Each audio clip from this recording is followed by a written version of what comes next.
Hey everyone! Today I'm going to be doing an artsy craftsy sort of video where I show you guys the process of how I make and decorate my handmade doll stands. So about 5 years ago in 2011, my dad decided to come up with a way to make doll stands that was more affordable and where I could make like a ton of them and decorate them myself. So basically I have two pre-cut pieces. So the base of the stands are made from molding, like the trim around a room.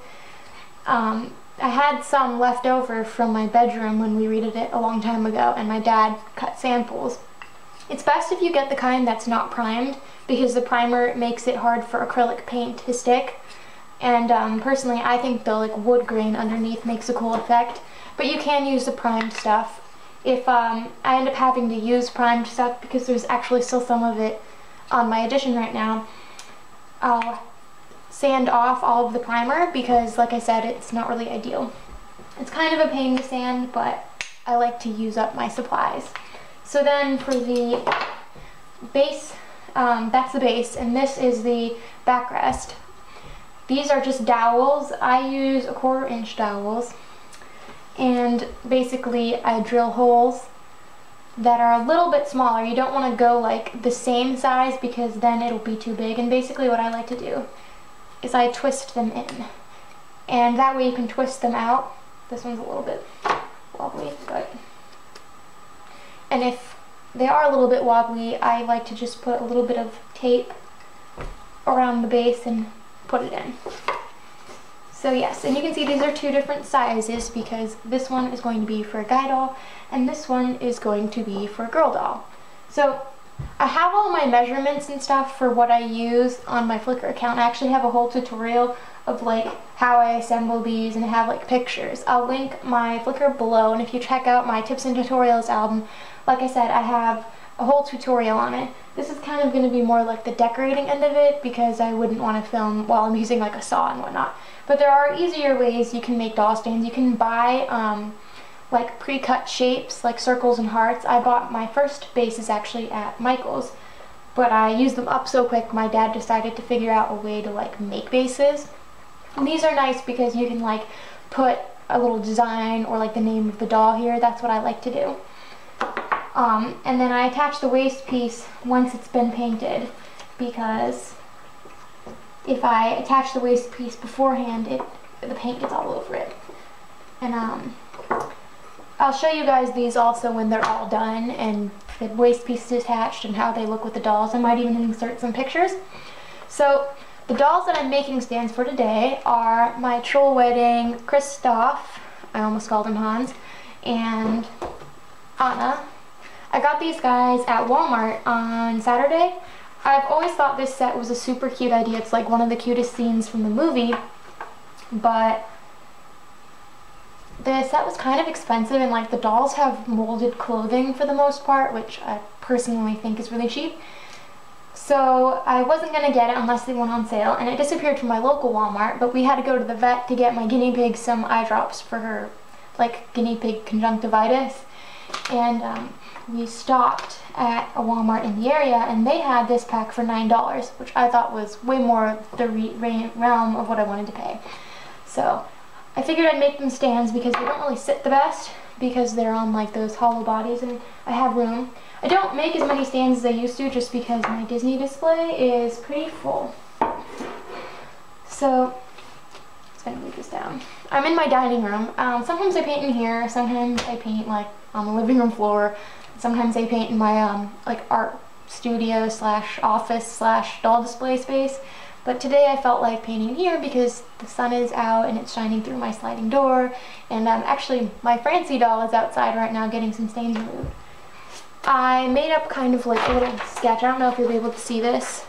This is sort of my planning for the lettering. I like to base my lettering for the stands off of the movie font.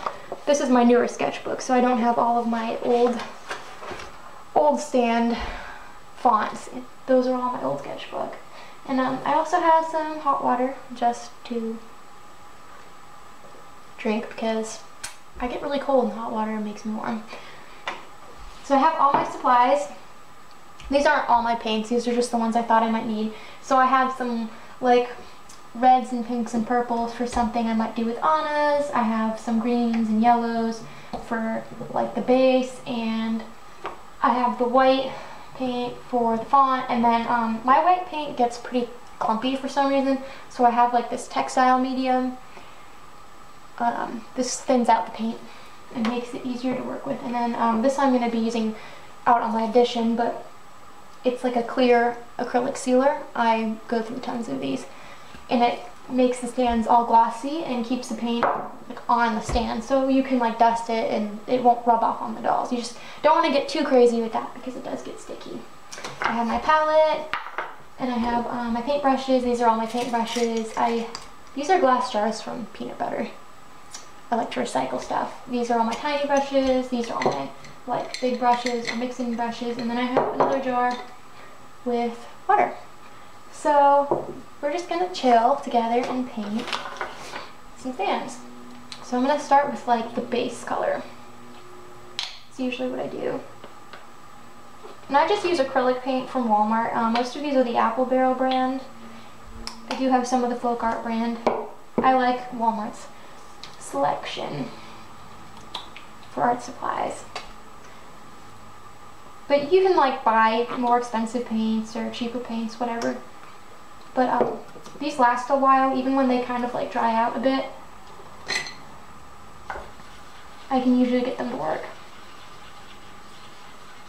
So like I said, I'm just kind of playing around and seeing what colors I like. I like to mix my colors with these they're like watercolor brushes, like really cheap ones that come with like kids art kits. I found a pack of these in my basement when I was cleaning it a few years ago, and while they're not really good for like precision painting, they're great for just mixing colors because, you know, you can be pretty rough with them and it's not going to ruin them. I don't really know what I'm doing. I mean, I have an idea in my head, but sometimes it doesn't work out. I usually like to have the dolls with me because that way I can use their clothes or like dolls themselves for inspiration. I just try to be careful with the paint around them. Sometimes it gets pretty messy. I usually get pretty messy. I probably shouldn't be painting in this hoodie. Oh well. So then I like to paint the base color.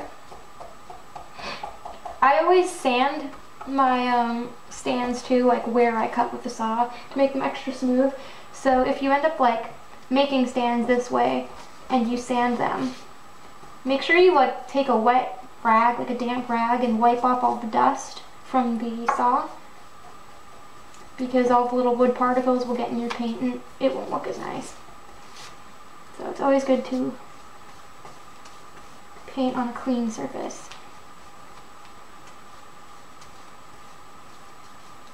And this is just the first coat. It's not going to look too like fabulous. I'll admit I don't really wait a long period of time for the paint to dry. This paint dries pretty quickly,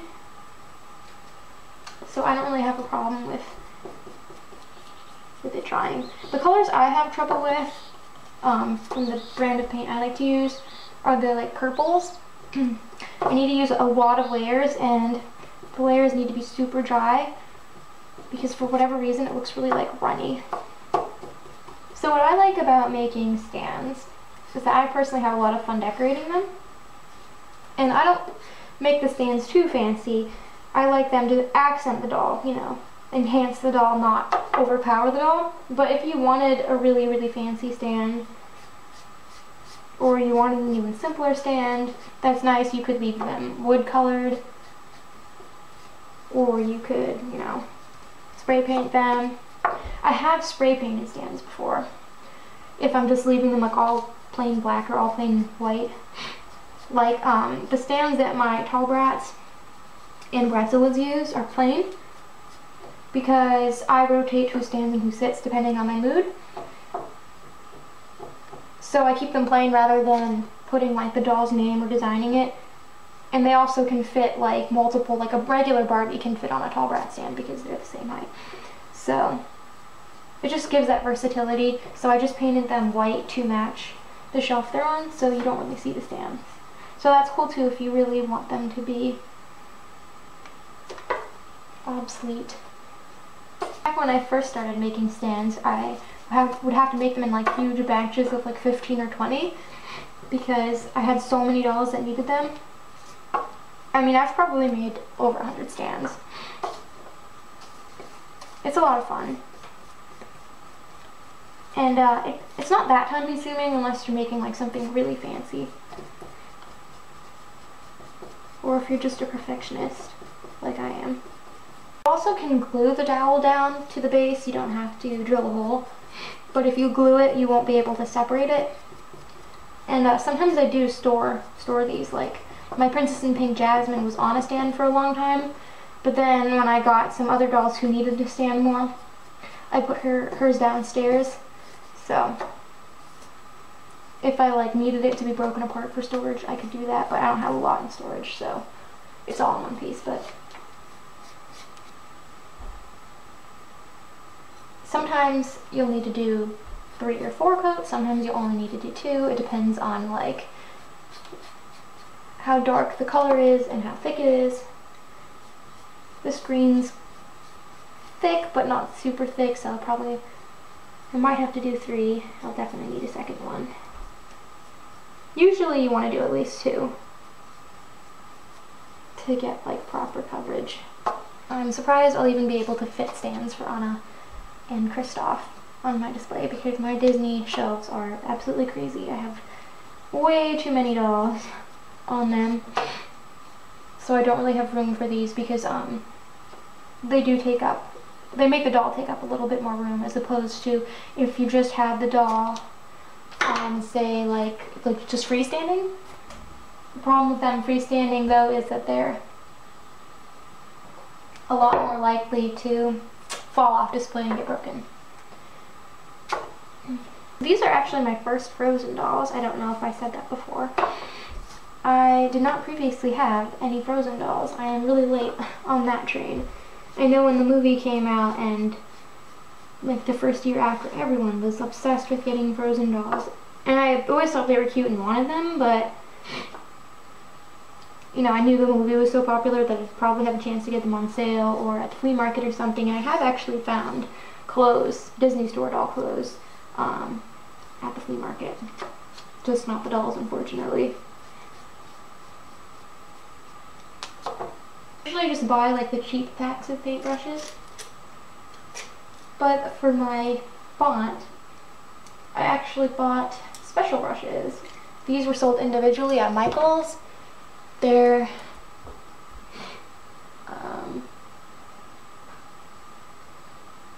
the 4650 Spotter by American Painter.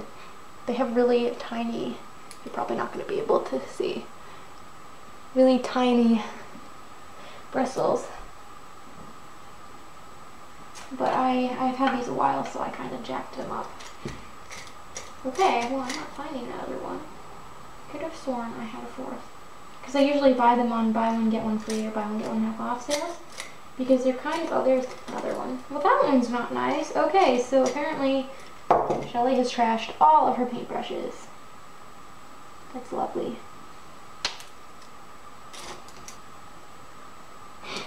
You could also always like plan this out in pencil first. I used to do that, but I always find it's hard to erase the pencil lines when they're on the paint, and that would always really bother me. There's some of my older stands that you can still see the paint, the pencil lines on, and I have like wicked bad like OCD. And not even joking, like I have a very obsessive compulsive personality, so I would just stare at that and it would bother me. I've redone so many of my stands, but that's nice too about these handmade stands is that you can redo them, you can sand off the paint and redo it. You can use it for a different doll. I've done that before. Nice thing too about acrylic paint is usually you can wipe it off with just like a damp rag if you make a mistake. I mean, if you keep wiping it off, it'll take some of the paint with it, which is why sometimes if I feel like this is going to be a tricky stand, I will use a clear sealer before I start the lettering. I didn't bring that out with me though because I thought I could do this in one go. Hey guys, so I grabbed the glitter paint, and then instead of turning my camera back on, I figured I would finish both stands and show you before I went to seal them. Now the gloss sealer makes a really big difference. It makes the stands look so much more professional and so much shinier, and it really brings out all of the different like tones and subtleties in what you painted. That being said, before you seal, you want to make sure that there's no changes you want to make, because once you seal, you can't fix it, you can't touch it up, because the gloss sealer acts like a barrier, and I've tried touching up over it, it doesn't work. So you want to make sure that it's exactly the way you want it and that you're not going to make any changes. So I'm at that stage right now. I like the way Kristoff's stand came out better than Anna's. I'm not really sure how I feel about Anna's, but I wanted to keep them kind of simple because they had really big, like, you know, long name. So maybe at a later date, if I decide I want to change it or whatever, maybe I'll like it a lot better once it's sealed. I usually find that I like my stands a lot better once they've been sealed.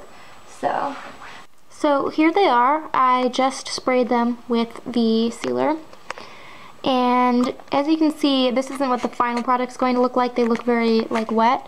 Unfortunately, I hadn't used this in a little while, so it sprayed out kind of funny, even though I shook it really well. So you always want to make sure that you like test spray it away from your project to like clear the nozzle. And you definitely don't want to like go too heavy because it will pool or drip. Like there's a few little drip marks which happen just because, like I said, this nozzle hadn't been used in a while. So but you can already tell like it really brought out like the colors, and especially like I used like a little bit of glitter paint on a stand. And the thing about glitter paint is that usually you can't just use it on its own. It's so like opaque that you only get like a hint of pink with some glitter and it'll look really awful and patchy. So anytime I use glitter paint, I always use like a base color underneath, and then I kind of layer the glitter paint in 1 or 2 coats on top just for like, you know, a hint of glitter. And this will really bring it out. I spray, like first I clear the nozzle and then I spray over the words, and then I do a couple quick sprays over the top, and then I do the sides, and I'm holding it by the dowel the whole time. And then I do the dowel last. I put it down and I spray the dowel. You don't want to touch these once you've sprayed them because it'll be really sticky and you'll mess it up. It'll leave like marks and stuff. So you want to let these dry. It definitely a few hours. If you put the doll on too soon, it won't like mess up your paint job, but there's a better chance that the doll's feet will kind of stick to this, and that can leave like little impressions and stuff. It's not a big deal because like your doll is going to be covering that anyways, but you know, and like if it gets on the shoe, you can take it off. That happens all the time. I've oversprayed my stands before and used too much, and even once it's totally dry, it still like is prone to sticking, so you don't want to get too carried away. You know, 1 coat of this is usually enough. So hey guys, so it's the next day. I actually had my stands put together and the dolls on them last night, but I didn't have time to film this. So this is what the dolls look like on them. And then you can see what these look like now that the sealer is dry. I'm actually pretty pleased with how they turned out. Anna's diamonds do have glitter on them, but it's really hard to tell on the camera, so I'll post pictures. But they fit the dolls well, and then this is what they look like from the back. So you can see that I can either put the cape over it to hide the back of the stand, or I can put it so it's on the outside of the cape. Either way, it doesn't really matter. I did have to trim like about a half an inch, off of the top of Anna's backrest, just because I forgot that she was a petite Disney doll, so the arc of her back was kind of getting in the way of the waist piece. But that's the dolls, and that's their stands. And thank you guys so much for watching, and until next time.